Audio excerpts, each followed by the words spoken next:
So, wakas, nakauwi na din.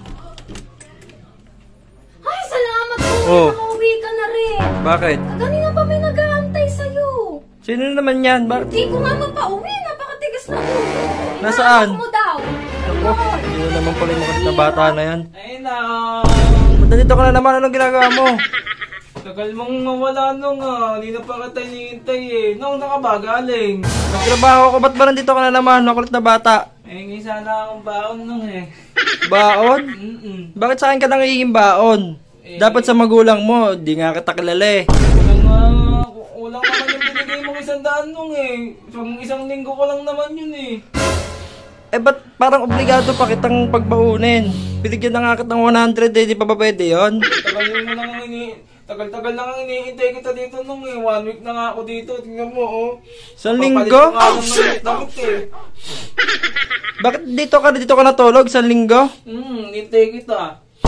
Ang bata ka, talaga matigas ang ulo mo. May nakita ako sa bahay mo nung. Oo, ano na naman yung gagalawin mo? Huwag kang magkalat dyan. Magagalit yung kapatid ko, naglinis na siya. Kung ang pakalaman yan. Ang tigas ng ulo mo talaga. Uwi ko ng tonong. Mapakita ko. Magkano ba gusto mo? Bibigyan ka ng baon. Ito 100. 105, okay na yan.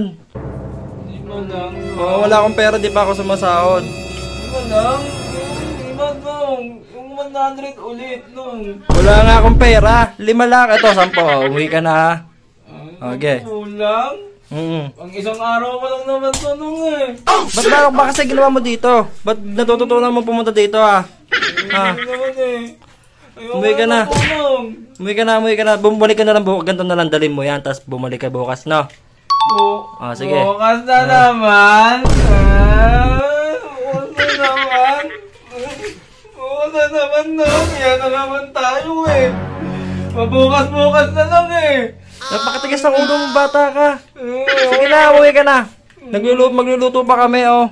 Sige, labi mo yan ha. Bukas, balik ka. Pangit mo. Bye, Nong.